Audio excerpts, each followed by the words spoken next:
This session is focused on legal and legislative language, how to read it, how to interpret it, how to really understand its impact on the public, which is, of course, who we are all writing for, taping for, etc. So I'd like to welcome Hugh Brady over here, who is a senior lecturer at the University of Texas Austin School of Law. He also, what is your title with the legislature? I'm the Parliamentarian for the Texas House of Representatives. So he really knows this stuff. And this is Randy Erben. He is an adjunct professor also at the law school. So thank you. I would say probably the number one thing when you're trying to read a bill is ask yourself, like, who really wants this? And then try to read the bill through the lens of who really wants the bill, because that's going to help you interpret a lot of what's going on. In most states, legislation is drafted by professional staff, especially the bigger states. So Florida, New York, Texas, Massachusetts have an office that's dedicated to drafting bills. In Texas, it's called the Texas Legislative Council. There's a number of attorneys with varying degrees of seniority.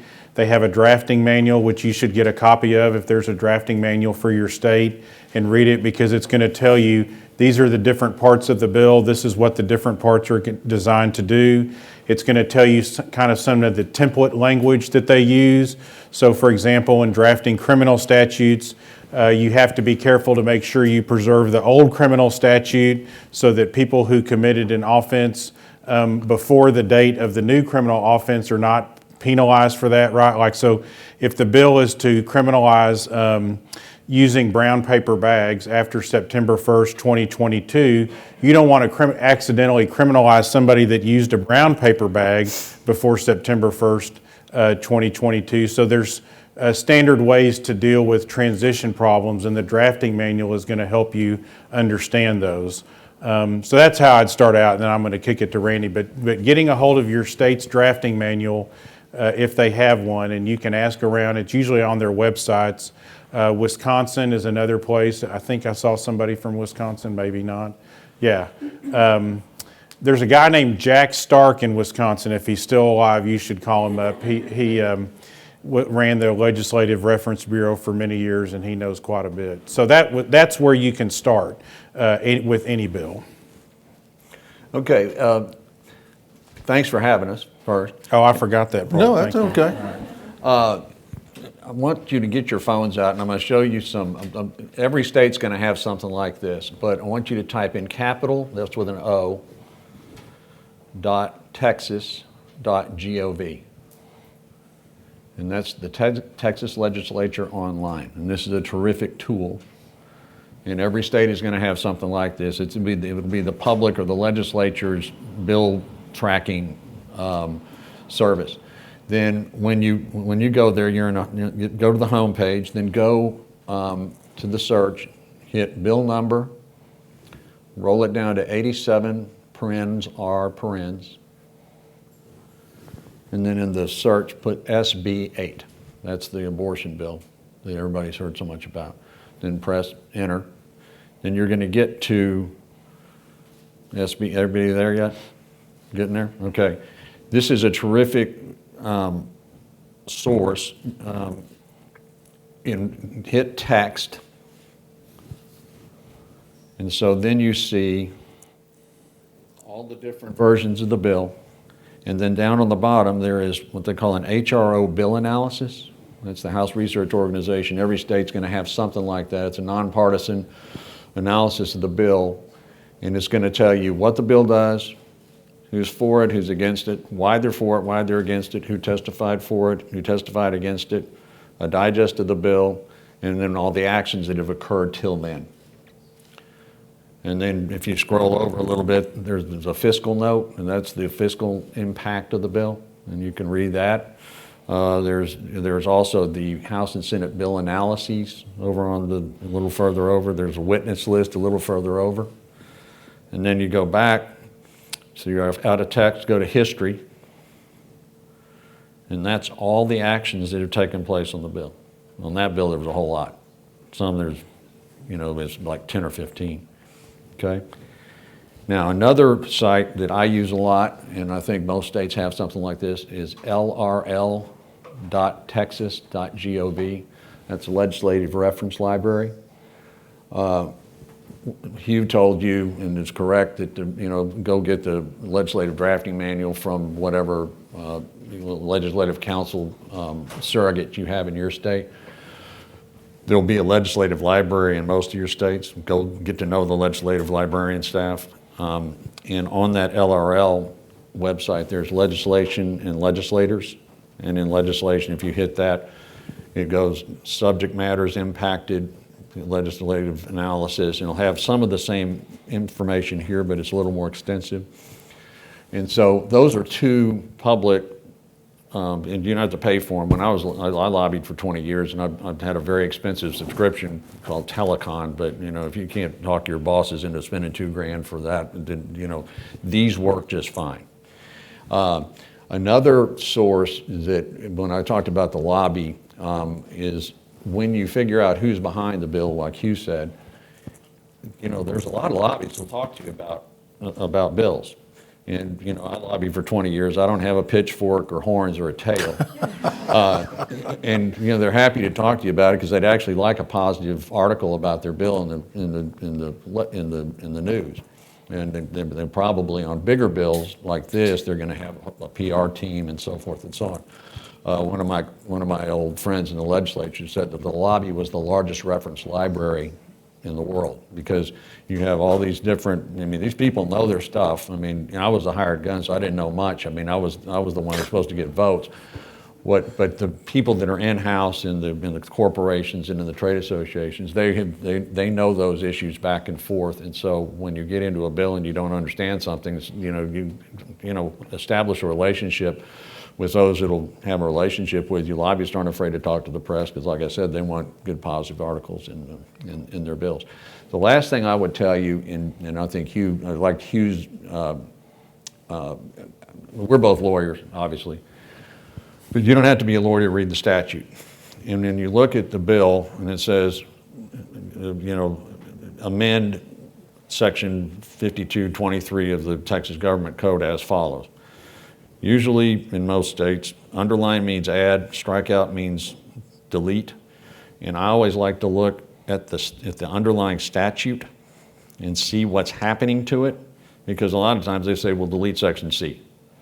Well, what the heck is section C? Well, you need to go look at what section C is. So if you have the time to go look at the actual underlying statute, and that's on Texas Legislature Online too. If you go back to that search, you can go to right under that search thing. There's Constitution statutes, and you can look up any statute, and it's up to date, probably 2 or 3 months after the session. So that would be my first set of advice. Hugh, what about the underlying statutes? Do you think that's I think Randy's right, is that you should, whatever the bill is doing, it's always going to tell you what part of the code it's amending. And I think the first thing that I tell my students to do, and the first thing that I do, is I go look at the actual chapter or whatever organizational framework is being used. So in Texas, we use chapters. So you don't have to read all of it. You can just look at how the chapters, like what are the headings of the chapters. So for example, in Chapter 301 of the Government Code, which is the legislative organization statutes, Chapter 301 is legislative organization, and then first chapter is organizing the legislature biennially. The second chapter is the Legislative Reorganization Act, which is all of the things that govern us during an interim. Then there's like legislative publications. The structure of the statute itself will tell you something immediately if you just go look at it. You don't have to read every jot and tittle that's there, but you can get an idea of the subject matters that are embraced in that code. Same thing with like open government laws or ethics laws. You can go to Chapter 572 of the Government Code in Texas. The first thing is standards of conduct for officers and employees. So to hit that if that's what you're looking for. You can see this is what they're trying to tinker with, this subject area. And so understanding the structure of that, even if it's just superficially, I think helps you understand what they're trying to do. The other thing is, I would say, is that there are ways to run searches, and you probably should do this to see was this bill introduced by the same person last session or a similar bill introduced by a different person last session, because that will also help you analyze it, because you're trying to figure out, all right, this bill was up in 2019, it did X, Y, and Z. This is how they changed it in 2021 to either address political considerations or legal objections, or maybe the bill was vetoed last time. A lot of times, if the bill was vetoed last time, reading the veto proclamation will help you understand what it did and what is going on. And I think those are things to keep in mind. As far as like analyzing the actual language of the statute, if you're not a lawyer, I agree with Randy, you can do it, especially as you report in an area and you build up expertise. I think that's something that you're just as able to do and maybe do better than some of the lawyers, because we tend to obfuscate things rather than explicate things. It's a professional courtesy that we like to show non-professionals. But the idea is really to figure out, look at what they're doing. I mean, so for example, one thing I always tell people is sometimes repealing something is just as significant as adding something. And so understanding the part that they're taking out is really key. The other thing is when you look at a statute, look at the exceptions. So a lot of times a statute, a bill will say, you know, it's enacting a new code section, and it'll say something like, except as provided by subsection B, no person shall carry a brown leather bag on Guadalupe Street, right? So that seems pretty straightforward. We're prohibiting this. Well, then go look at the exceptions. Sometimes there are so many exceptions in there that the exceptions are really the law, not what's up in subsection A. And so kind of understanding that, looking at, you know, who are we really covering here, I think is a key basis. The other thing is, I don't think this is looking at, so there's a couple of different groups that do model legislation or uniform legislation, and all groups are not created equally. So for example, I'm a member of the Texas Commission on Uniform State Laws, and we meet with commissioners from other states and we adopt model acts. So like the Uniform Commercial Code, everyone's heard of that, right? Yes, no. Anyway, the Uniform Commercial Code is basically something that's been adopted in all 50 states, so that there's a uniform baseline of like things governing secured transactions, so that if you buy a car on a note here and you move to Iowa, the law governing that note is going to be the same, so it increases people's ability to travel. The Uniform Law Commission is consisted of people who are appointed by their state's governors or legislative leaders who meet to adopt these laws. Law school professors are appointed as what they call the reporters, which is basically the reporters draft the laws for us to consider, and then we adopt them. So that's a pretty high-level, peer-reviewed process to come up with model state legislation. Then there's other groups like, a classic example is the American Legislative Exchange Council. I don't know if any of y'all have heard of it, but it's a group of right and center-right legislators, and they have their own model legislation. Well, that's a very different type of model act than the Uniform Law Commission, and you'll hear legislators use those terms interchangeably. Oh, well, this is a model act. Well, the first question is, whose model act, right? I mean, that's going to be a big deal. And so really, when you see a bill, trying to figure out if it's a model act or a uniform law from somewhere else will help you. The Council on State Government has something called suggested state legislation, where they pull bills from other states and then kind of de-statify them, for lack of a better term. They take out the specifics for that state to come up with like a generic approach. Excuse me. And that's put together by a group of state legislators, and that's probably like Uniform Law Commission is a Cadillac, suggested state legislation is maybe an Oldsmobile. Do they make Oldsmobile? Is an Oldsmobile, and then maybe ALEC is a Pontiac. You know, maybe that's the way to think of it. But people will throw around the term model act, and it doesn't always mean the same thing. So really, hitting those to see where the model act is coming from will help you. Also, because if it's a Uniform Law Commission Act, there's a lot of explanatory documentation that goes along with it that can help you understand it. Not so much with the others, and not because they're doing anything nefarious. It's just a different kind of operation. So I think that's one thing to look out for when you're reporting in this area. Hi, my name is Brenna. I'm with Bloomberg, and I'm based in Arizona. Hi, Brenna. Hi. I'm wondering for states that have attorneys drafting legislation or attorneys helping lawmakers draft legislation, from like a legal ethics standpoint, what considerations would an attorney have in putting forth something that is they believe to be constitutional? And like, would there be an ethical consideration for that? Or if a lawmaker says, hey, I want you to write a bill on this thing that they don't believe is constitutional, like, would they move forward with it anyway? I'll go first. I'll say this. So the lawyer has a duty to try to achieve the client's objective, okay? And so for legislative counsel lawyers, there is a debate as to who the client is, which we don't need to get into for purposes of today's discussion. But I mean, there is a question, it's like, do they work for the chamber? Do they work for the member? You know, who do they work for? And it's really, the answer is they kind of work for both.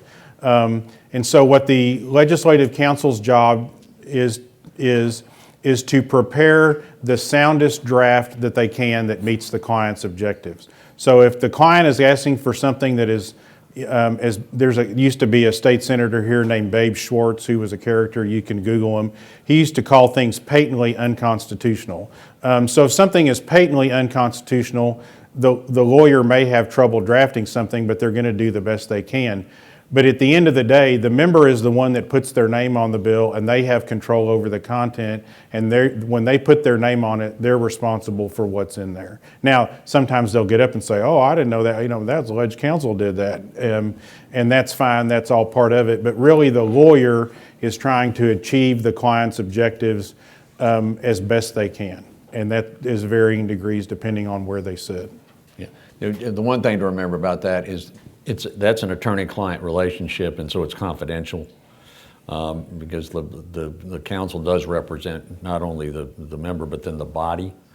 And then I'm also building on what he said about Babe Schwartz. I've heard people on the Senate floor say, have an objection to somebody's bill and say, well, that's unconstitutional. And he goes, I don't care, that's for the courts to decide. Right. Vote aye, members. Right. And so that's... And I think that's the thing is that, you know, really in trying to report on this, calling the leg counsel lawyer is not going to get you anywhere because of the attorney-client relationship. You really need to talk to the member or talk to someone else. Leg counsel is going to provide you very minimal information, if anything at all. I mean, their position is basically we can't even tell you, you know, that we did it, even though their initials are on the bottom. Did that answer your question? Yeah. Okay. Hi, I'm Jasper Scher, based out of Austin with the Houston Chronicle. Hey, Jasper. I guess I'm wondering, I apologize to everyone here, I've asked this of all the speakers, but just if you see any kind of common like pitfalls or mistakes that you know, reporters make covering the legislature when they're trying to especially like explain complicated bills or just sort of, or not even necessarily mistakes, but just things that you think, you know, could be done better. And also just point of privilege, I'm kind of curious if, like how often lawmakers blow up at you when there's like a point of order and they disagree with your judgment. I'm gonna let Randy go first so I can think about my answer to that one. The biggest mistake is overgeneralization, I think. You know, being careful. You know, I give my students a T-shirt when they finish my class. It says RTFB. That means read the bill. and there's really no substitute for it, you know. And because I used to hate people coming up to me at the end of the legislative session, what does that bill do? And I said, you know, can you read? And I said, read it and try to analyze it. And so overgeneralization and I'm not going to say, I mean, all y'all in here, you're obviously motivated and, you know, want to learn more. But there's a lot of people in the business that aren't, and so they won't read the bill, and they won't you know, they won't be careful and analytic in their approach to their reporting. And so when I give you all these resources, I mean, they're to use. I mean, and I think that's the one thing that I would urge you to just be careful. And you know, a lot of people come and say, well, this bill does that. Well, no, it doesn't. You know, just be careful.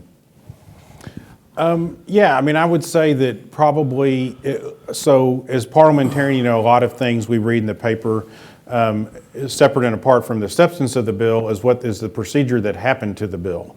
And I think understanding the procedure is just as key as understanding what's in the bill. So for example, so Jasper referred to something called a point of order, which is a procedural objection by a member that the House rules or the Senate rules, depending on what chamber you're in, were not complied with when the bill was reported out to the floor. And it's sort of an art form here in this state, and that's a story for another day. But in any event, they're quite common in the House of Representatives here. And the point of order is sometimes portrayed as like, well, the bill, you know, somebody raised a technicality that the bill did X. Well, okay, yes, maybe it is a technicality, but for example, in 2003, when they were discussing tort reform, there was a point of order raised that they had had a secret meeting in what we call the coffee room. In our hearing rooms in the Capitol, there's a little room behind there that they call the coffee room where members go to talk.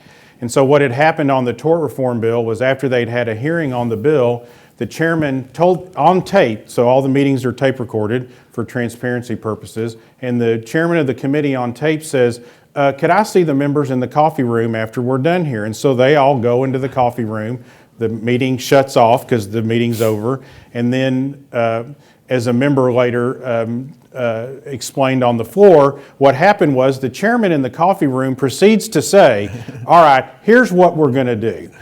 I'm killing this bill, but I'm taking part of it and putting it in another bill, and then we're going to add some other things and roll it out, and I'm reporting it out next week. Which is plainly, I mean, they're conducting public business behind closed doors. And so when the bill comes to the floor, a point of order is raised that a secret meeting was held to basically decide what was going in the bill, and that violated the rules. Now, I guess in a hyper-legal world, maybe that is a technicality, but really the idea of the rules is to preserve some sort of openness in the process and some sort of transparency. And so when somebody's raising a procedural objection like that, I don't think it's a technicality. I think it's somebody trying to say, we have rules governing sort of the fair fight here, and you violated the fair fight rules. And so if I could say one thing, please don't call it a technicality when somebody, I mean, you can call it an objection or whatever, but it's really not a technicality. And I think, you know, obviously some members want to portray it that way because they want to minimize what's going on, but I don't think that's 100% accurate. And so I think sort of trying to be objectively explain to people that this is not people, you know, this is not people on the playground saying, well, you know, Jane got, you know, 2 turns at the rope and I only got 1. It's really bigger than that.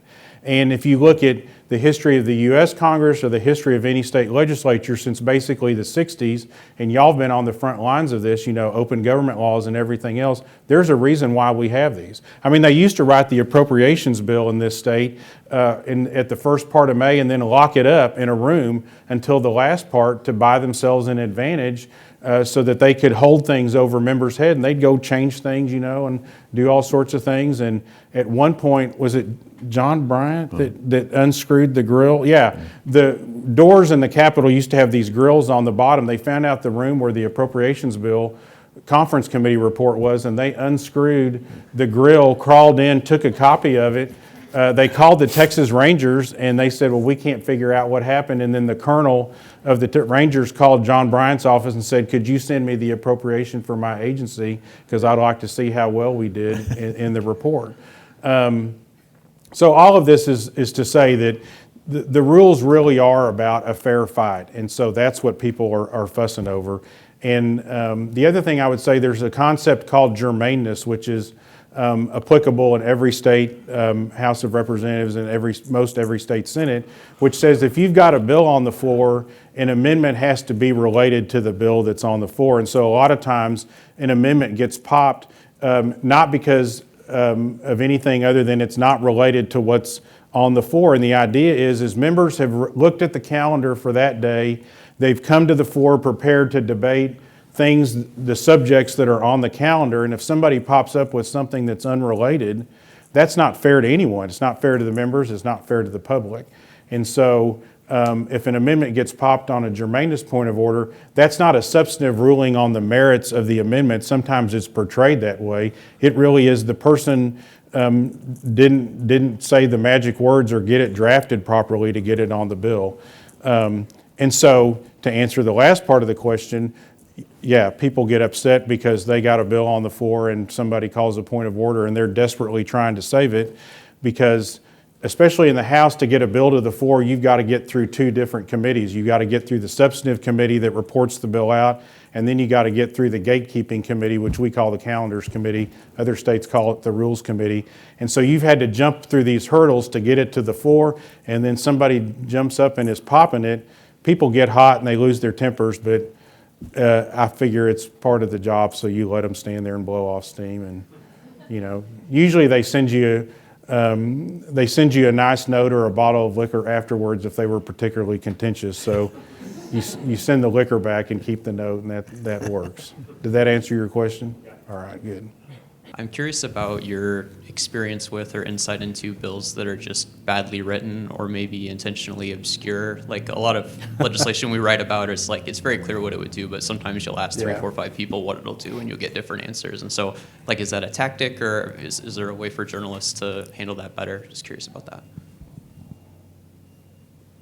Well, I would say, a dear friend of mine named Jack Gullahorn has probably perfected the art of the bill that looks like it's poorly drafted, but in actuality it is not.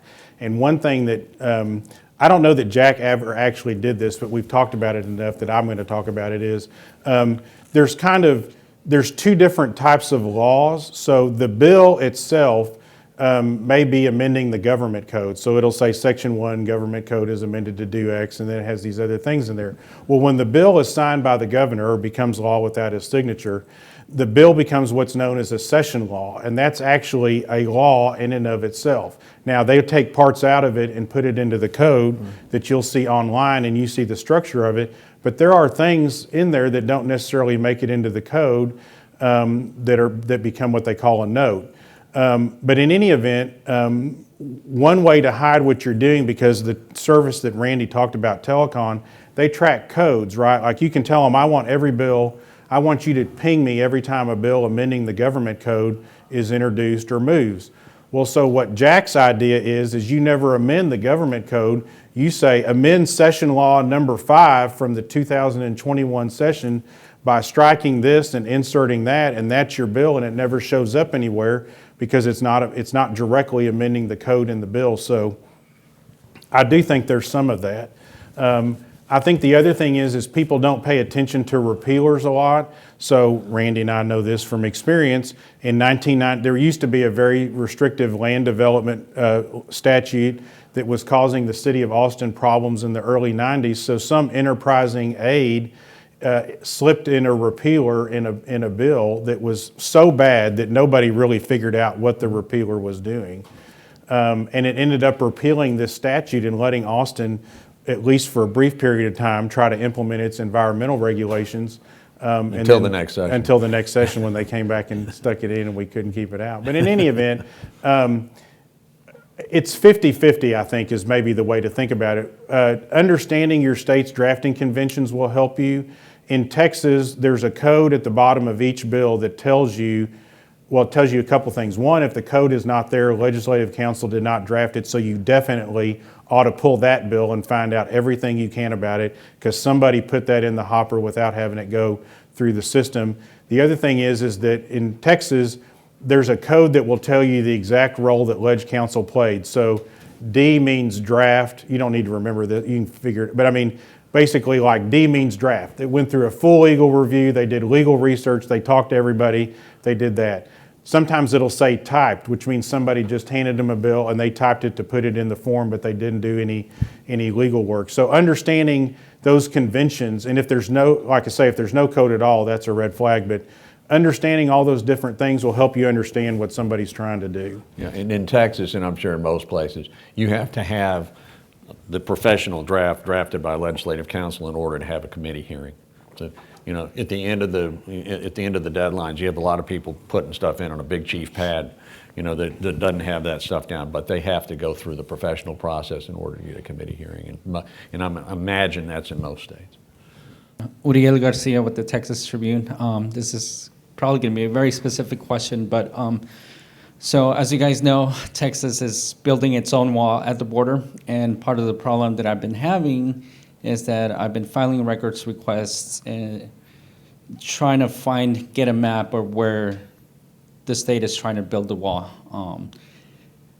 They've been denying that map, saying that for security reasons they can't tell us where they're building the wall. But I'm curious if, from your guys' perspective, if the legislature, if there's a committee that may be looking at the oversight of the spending of this money, that may have some sort of insight into how they're going about building this wall. And if not, what do you guys suggest for me to be able to request something that would be telling of what the efforts are and how they're going about the efforts of building the wall? Well, the first thing is that there's no money that can be spent on anything without going through the appropriations process. So the first thing to look for is the appropriations bill from the last legislative session, which I think was the one that appropriated the money for the border wall. Isn't that correct? I think so. Yeah. So go look at that. There are a couple of other mechanisms by which the state can move money around. One's called budget execution, where the governor and the legislative budget board can actually appropriate money without an actual legislative act, and so you can look that up, and then but the four corners of the Appropriations Act can't be violated. So whatever it says in there that controls how that money can be spent. Now my guess is, without having looked at it, it's probably very general. It's probably this X number of dollars is appropriated to construct a border wall on the Texas-Mexico border. And at that point, and then it probably has some, what they call a rider in an appropriations bill. Anybody know what a rider is? It's kind of a limiting, or in some instances expanding language. So you have the appropriation, it's got the number in it, and then under you have the rider, which says the Department of Public Safety shall contract with X, Y, and Z, A, B, C to construct this, and cannot do X or shall do Y, and so do that. Now, the problem with your open records request is there probably is an exception, and I can't remember right off the top of my head, something that has to do with some kind of states, blueprints for the blueprint or something. And so you may not be able to get to it, but the first thing to do is go look at the appropriation or any related budget executions or appropriations transfers that would govern that actual appropriation, and then you can move from there. And I think Randy brings up a good point. I don't have any more specific to add specifically to that, but I do think the other thing, what a lot of reporters miss is they think, well, I'm not working on something that really is it's an appropriations item, so I don't really need to pay attention to the budget process. And I think that's actually not correct. There's a lot of policy riders in a budget bill, and members the budget in most states is what they call a must-pass bill, and it's definitely a must-pass bill in Texas because our Constitution says an appropriation is only valid for 2 years. So from the date of an appropriation, you have 2 years to spend the money. This is not the way it is on the federal level. On the federal level, they have what they call no-year money, where you can get an appropriation and it lasts for years and you just draw on it like a line of credit. Here, every appropriation expires after 2 years. So the biennial budget is a must-pass bill. They have to pass the bill. So what does that mean? That means everybody's trying to hitch a ride on the bill because that bill's got to pass. And so a lot of people try to enact their policy agenda through the budget bill, as Randy was describing, through riders, which is basically blocks of text that do something. Tell the agency to do something, tell the agency not to do something, direct funds, limit funds, all sorts of things. And so really, whatever your area is, understanding the budget portion of that, I think, is pretty key to understanding how things fit together. And in Texas and some other states, there's a limitation called you cannot enact general law through an appropriations bill, and understanding the contours of that it's kind of like Germainness. It's sort of a theological exercise, but that's where talking to the budget board and talking to the appropriators is key to understanding that part of it. But really, don't overlook that, because that walks hand in hand with regular legislation. Hi, Joseph Bustos with the state newspaper in Columbia, South Carolina. You mentioned in your initial comments model legislation and ALEC. I guess how often do those come up, and how much do they change it locally to make it seem like it's not a model legislation, and how much does Legislative Council actually appreciate that stuff coming through? I don't think our legislative council likes a lot of model stuff, because the problem with unless it's like a uniform law commission, which is really the Uniform Law Commission model and uniform acts are designed to standardize the law in a federal system of 50 states, right? So that you have portability, transferability, and that people can make sure that their obligations and responsibilities are taken care of, right? The ALEC and Council of State Governments and other suggested legislation are basically advocacy groups, and they have a one-size-fits-all sort of approach that's not designed to be uniform among the states to increase portability. It's designed to enact a policy preference, and so that doesn't always work. And so Leg Council doesn't like them, because you're trying to take something from South Carolina, which still has chancery, or Mississippi still has courts of equity, which are different from law courts, and we don't need to get into that. But in any event, they'll try to take a Mississippi statute that's dealing with some very specific procedural things and constitutional restraints and import it over here.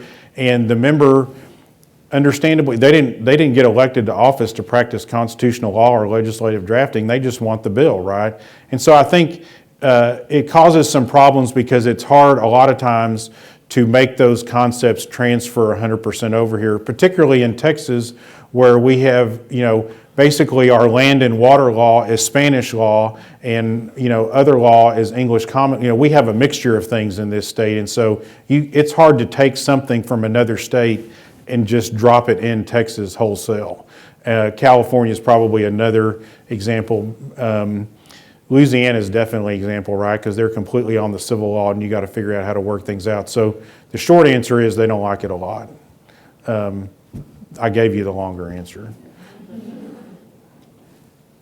Hi, my name is Samia Kamal. I'm from Cal Matters in California. One thing I've run into is at the end of the legislative session, before the deadline, there's like all these amendments that are swept in, and I have not gotten great responses from, legislative staff and trying to see what those amendments are. So I've had to rely on, the interest groups, coalitions, advocacy groups. I was wondering if there are other sources you recommend to be able to get access to those. So like the bill's going through and they add a bunch of amendments in, you don't know what they are? Yeah, like they'll there's vote nowhere? on it, but we don't know what the amendments Yeah, I mean, I think you have to buy a wand. I mean, it's interesting because, maybe this is somewhat of a bit of chauvinism, but really in this state, we've gone a long way towards making sure things are transparent. We had a scandal in the 70s called Sharpstown, which drove a lot of this. But you can't, there's no way in our system to have something pass and not know what the amendment is. Because, and this depends on your state, but like, for example, we have requirements that every bill has to be signed by the speaker and the lieutenant governor before it can go to the governor, and that has to be done in an open session. And so some of you that have worked here, that's why we stand at ease near the end. We're trying to get bills through so that they can sign it. I mean, like, I'm having a hard time conceptually trying to understand this. Yeah, I should add, the amendments are, released eventually, but usually when you're on deadline, it takes a couple. Yeah. The amendments are usually released eventually, but when you're on deadline, and it takes a couple of days to get those. Have you gone to the clerk's office or the chief of the House clerk or the Senate secretary's office? Because they're the custodian of all the bills, and you ought to be able to get the amendments from them. If they're handling legislation, the clerk's office at some point has to have it. Yeah. And it should be online. At least it should be. But you're describing a problem that every lobbyist and every legislator has experienced throughout. I mean, I was always scared to death. There's always a bill. There's a bill in Texas called the Fiscal Matters Bill every year. It's kind of like the Omnibus Budget Reconciliation Act in the federal. I mean, it kind of takes care of things. And you're worried to death because you've talked about germainness. This touches almost every code in the statute book, and any amendment is germane to it. And so we are always worried that, Representative Lopez is going to try to put that bill that died in the Senate and attach it to this fiscal matters bill. So you're not alone. And so everybody's trying to, all the lobbyists and all the legislators are, very, very high alert at the end of those sessions because there's a lot of mischief can take place. I mean, and I think that brings up a point, like, really, I mean, I will tell you this, as parliamentarian, I don't grant interviews, so don't try to be friends with me, but be friends, like knowing the clerk, like knowing the chief clerk of the House, knowing the bill clerk, knowing the bill calendar clerk over in the Senate, knowing those people, I think that's helpful because nobody ever goes and talks to them, but they're the ones that are processing the legislation. And if you need something, that's who I would start with. The other thing I would say is call whoever your legislative library is, because they're trying to do the same thing you're doing, or they're trying to keep track of everything and I can tell you nobody goes and talks to the librarians, right? Like, I mean, I was the kid that always went and talked to them because I think they're cool. And Randy's cool too, but like we're the only cool kids that do this, and so like only informed kids. Exactly. I mean, but like really getting to know the librarians, because the other thing is it's not just this part of it. They can help you with everything, and they've been there a long time, and they can tell you, oh, I remember. Like I was trying to remember something that had happened several years ago, and I finally I Googled and did other things, and I couldn't find it. I called the librarians. 10 minutes, I had an answer. So. They really are an untapped resource, and they can help you with a lot of things. So that's what I would, for your specific problem, that's what I would suggest is the minute you get back to California, go to your chief clerk and take her some cookies or something and say, I really want to be your friend. Hi. Hi, Emma. How are you? I'm good. It's good to be back. Good to see you. Emma with the Boston Globe, formerly of the Texas Tribune. So I'll ask a Texas parliamentarian question that I was always curious about and too scared to ask when I reported here, which is, I know your job is to interpret the rules, but you also serve, if I'm not mistaken, at the pleasure of the speaker. That's right. So do you ever feel political pressure when there's, a tricky point of order on something that's really contentious? Does that ever bleed into the process? I don't feel any pressure. I mean, I think that so just as a sort of a quick backstory, I had been counsel for the Democratic leader in the Democratic caucus for many years in Texas before a Republican speaker appointed me as parliamentarian. And I'm sure there were a variety of reasons that went into that. But one of the reasons was the prior parliamentarian had really got a reputation for putting his thumb on the scale and really like basically driving towards a predetermined result on everything. And so when I got the job, my appointment is a direct response to that. So I don't feel any direct pressure to rule a certain way. And I think it's a lot like this. It's because the parliamentarian's role really is, I mean, I tell people I'm a licensed counselor because my law license says attorney and counselor at law, and that's your number one job really is to counsel the presiding officer. And the presiding officer has some political constraints, at least in the House, has the main political constraint is the presiding officer has to get reelected every 2 years in the House of Representatives. And so if you do something that's too aggressive. Aggressive is probably the best word. You're going to have trouble down the road. And I think certainly the speakership of Tom Craddock shows that if you continually try to shut down legitimate objections, that's going to cause problems for you. So I personally do not feel any pressure. I also think I have developed a reputation over the last 25 years of being a straight shooter. And so, I mean, how can you be anything else? That's why they hire you. What you are cognizant of, I will say, and I think this is any lawyer, is you have to read the situation and you have to read it correctly because there are personal interests, there are political interests, and there are institutional interests, and you have to balance all three of those. And if you can't balance them, you can't give good advice to the speaker.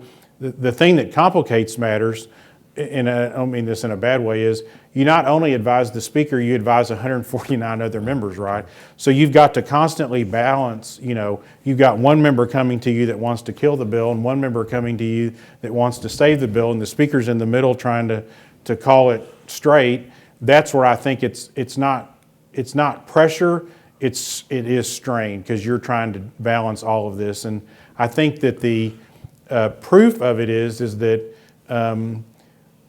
that we've done a good job as parliamentarians is that I don't think anybody's tried to appeal the ruling of the chair, which is like the fail-safe if members are really dissatisfied.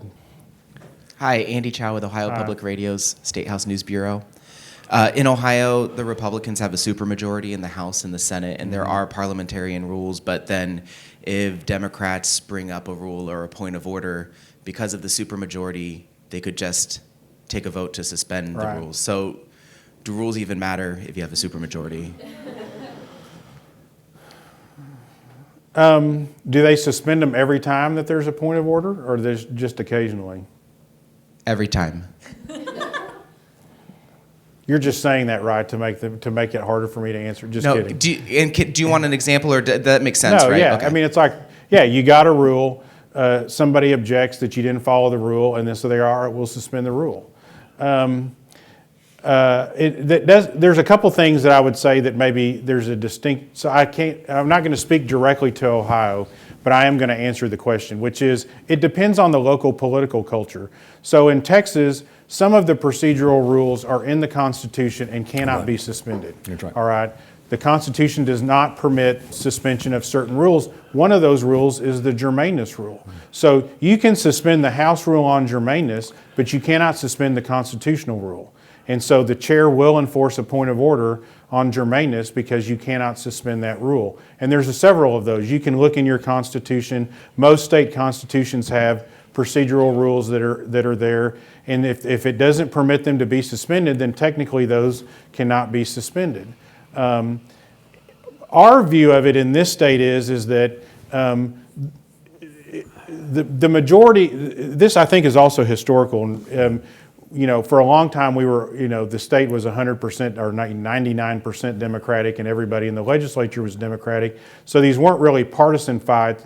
They weren't intramural, they were intramural. And so the majority is what I call the majority of the day. And so members here realize, all right, today it might be in my interest to vote to suspend this rule because I'm going to get what I want today, but tomorrow I'm going to be on the other side of that, and I don't think that's such a great idea.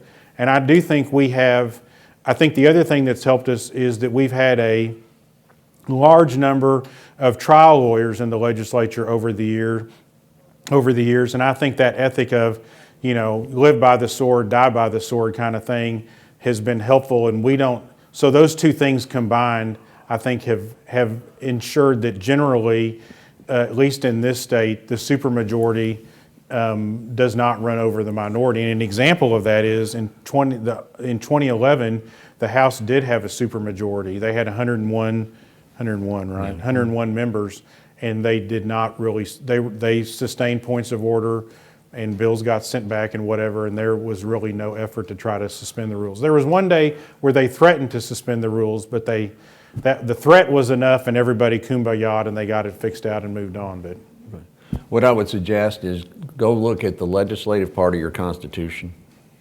It's really, they're not very long. It's Article 3 here. It's going to be Article something in Ohio.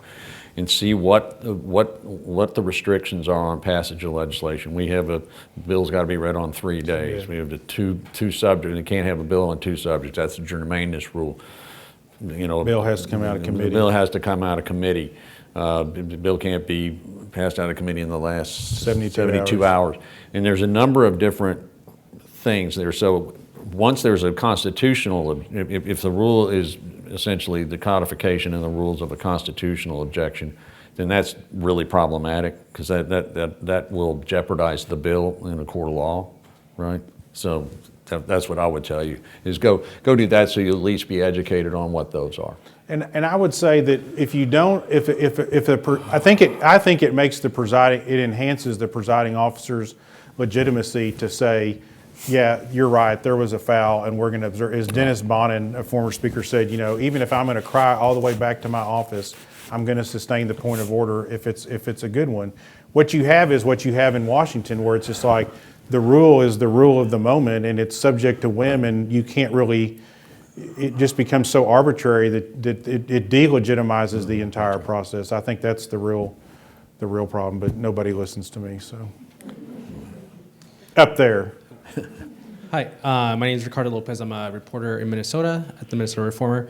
My question, because I was just hearing some of the constitutional requirements to passing legislation here, and I'm curious to see, because this happens in Minnesota quite a bit actually, is that in the waning hours of the legislative session, legislative leaders will cut a deal sort of behind closed doors, and then sometimes introduce a delete all amendment where they use a vehicle bill, completely erase it, and then insert their own sort of mega bill, and then expect their members to vote on it and approve it. And one year was pretty dramatic because they did it, I think, in the last 7 minutes before the adjournment. So nobody had actually read the bill. None of the members had read it. Obviously the press hadn't read it. So they're starting voting, and members are raising objections, and they were able to pass the bill actually. And I think one of the other bills died because the Senate adjourned before the House was able to get it over. But I guess something like that, I think, makes a mockery of the transparency, right? And then some of the legislative leaders will defend it by saying, well, these provisions have been heard in committee before, and they've been discussed. They just were sort of all pulled together, but then obviously the stuff gets slipped in. That becomes law. But does that happen in Texas? I mean, do those constitutional requirements for passing legislation make it so that doesn't happen here, or does it happen here regardless? I'm just curious to get a sense of that. Well, there are some constitutional protections, but the last Democratic speaker we had was a guy named Pete Laney from Hale Center, Texas, in West Texas, and he professionalized the legislative process, in my opinion. I mean, he basically set up deadlines that were you couldn't get a bill out of committee 2 weeks before the end of the session. You couldn't get a bill had to pass the other house a week before. I mean, I'm generalizing, but he basically said we're not going to do any more of that. And so you had to have, the last 2 days of the session there's really nothing going on because those deadlines have already kicked in. And the Friday and the Saturday before the Monday adjournment are really the last days. So if you have some reforms set out in your constitution, in your rules, and there's some in the Constitution, but some in the rules. Most states have some of those deadlines like that. It's obviously Minnesota may not. One thing is that we had a special session in October, and they were trying to figure out property tax relief. And basically, because of germainness and other things, rather than try to shoehorn something into an existing bill, the speaker just said, look, we're just going to be open and honest about what we're doing. We need to suspend the rules to introduce this joint resolution. This is how we're going to do it because of the other constraints on us. And so, I think it's because of the Laney era, we tend more towards that kind of activity, which is we got to get the votes to suspend. We got to do X, Y, and Z. To do that, I mean, I think an example of again, to kind of go back to some of the earlier questions, the stuff that happened around the COVID funding in the U.S. House where they didn't pay attention to the rules and then somebody makes an objection and there's a motion to adjourn and Nancy Pelosi keeps the vote open for 4.5. Nobody feels good after any of this. And that's when you start getting problems with bills. I think to get to the macro issue, that's when people start trying to screw with each other and other bills, right? So I got screwed on this, so now I'm taking my bill and I'm going to put stuff in it to screw somebody else. And that's what happens with this process, and that's what makes your job more difficult because then it's not really about the bill itself at all anymore. It's about interpersonal dynamics that have spilled over into the process.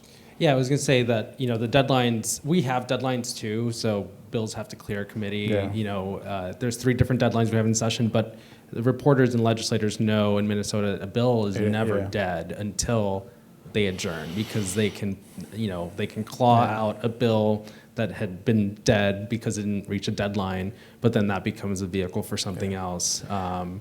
And that happens a lot, and the sort of germainness part too, there had been a lawsuit filed because, they do these big omnibus bills, which basically pull in 8, 9, 10 different subject areas. We call them Mother Hubbard bills because, The nickname we got in Minnesota was the Omnibus Prime Bill. But no, that happens quite a bit, and I just think that that's terrible for transparency, and it's terrible for all sorts of reasons. But it continues unabated. Well, I mean, I think not to, I appreciate everything that y'all do, and I think that really a free press is the cornerstone of democracy. And I understand you're under deadline pressures, and I understand the business of news has changed. You've got to get something up, and there's got to be clicks, and you're judged on all sorts of metrics that somebody 50 years ago, 20 years ago wasn't judged on. But I want to echo something that Randy said at the beginning, which is nobody else is taking time to be deliberate or understand what's going on, and really that's what even I'm depending, like I look at the Texas Tribune if I'm trying to figure out what's going on, even though I'm sitting inside the building, And so I think taking a few minutes to step back and say, like in this instance, all right, they've passed another omnibus prime bill, it's probably got junk in it. I'm going to be working on the junk, but stay tuned for updates. Like instead of feeling like you have to comment on, this is like endemic for law professors and lawyers because we think we're so smart. We know, you ask us for an opinion, we have one. I can give you one right now on anything. Like this room, I could give you an opinion, right? But that's not the best thing because it doesn't aid anybody's understanding. And so just try to confine yourself to what you know in that moment with the promise to go back and give us more. Like don't try to overanalyze something in the moment because that's where things get wrong. It's kind of like just because you see a scrum on the floor and people argue, like if Randy and I are in a scrum and we're arguing, that doesn't necessarily mean I'm mad at Randy, right? It might mean that Randy's right and I'm upset because of something else, or we just both talk loud when we argue, but understand what happened, and I think that's really what we're all depending on you to do. And so take 30, 40, 50 seconds or, as much time as you can, right, until you have to hit the button. And that's why I think, again, making as many friends, I think this is a number one, everybody makes this mistake, but be friendly with everyone and try to know as many people who have their finger on the process as you can because they may be able to help you get something really quickly that you need to get out while you still have time to do the rest of it. The one other thing I'll say about what he just said, Twitter is a great resource the only reason I'm on Twitter, I've never tweeted. I follow 181 legislators because I want to know what they're thinking in the moment because they'll come in and Representative Walker will tweet, I'm about to amend exactly. Representative Abraham's bill.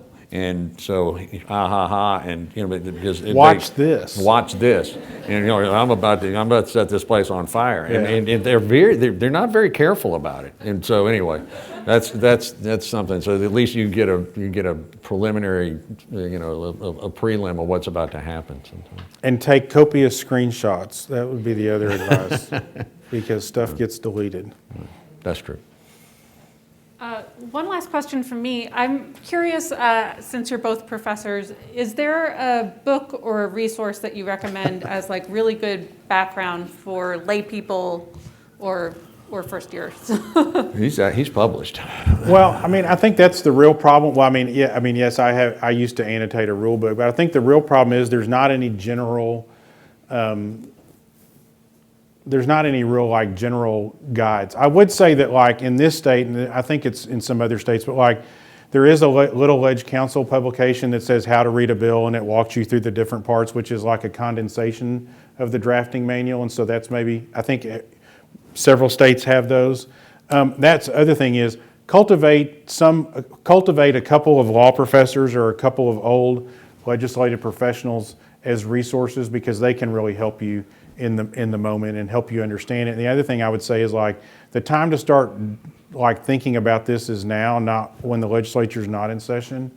And I think it's the whole thing of just finding people and asking questions, which is what y'all are really good at. But I mean, other than like the little cartoon that about how a bill becomes a law, there's really not much out there. I mean, I would say that, you know, several people have written books about legislation. There's one, I can't remember the name of it, I'm sorry, that just came out where they follow the DREAM Act, you know, and it's really pretty good because it gets into both the substance and the procedure and kind of helps you think about things. There's one called The Bill about Clinton healthcare reform. I believe that's what it was. There's a couple of those out there, so maybe I'd read a couple of case studies, but really if you're reporting at the state level, find people like me and Randy and pump them for everything you know. Well, and even knowing how the bill flow chart works, you're Yeah. going to be smarter than 95% of the people in the building. Yeah. Because I remember I had a House member one time say, you know, they congratulated him on the passage of a House bill, and he said, and I asked him who his Senate sponsor was. He says, Senate, this is a House bill. And so anyway, my point is that And that's a true story. That's an absolute true story. So even knowing, you know, there's that little flow chart that's in everybody's legislative, you know, thing, and just even knowing where it is and just following the bouncing ball through its calendars committee or the rules committee, and it's going to come to the floor and when it's going to get sent. Even knowing that, you're going to be ahead of the game.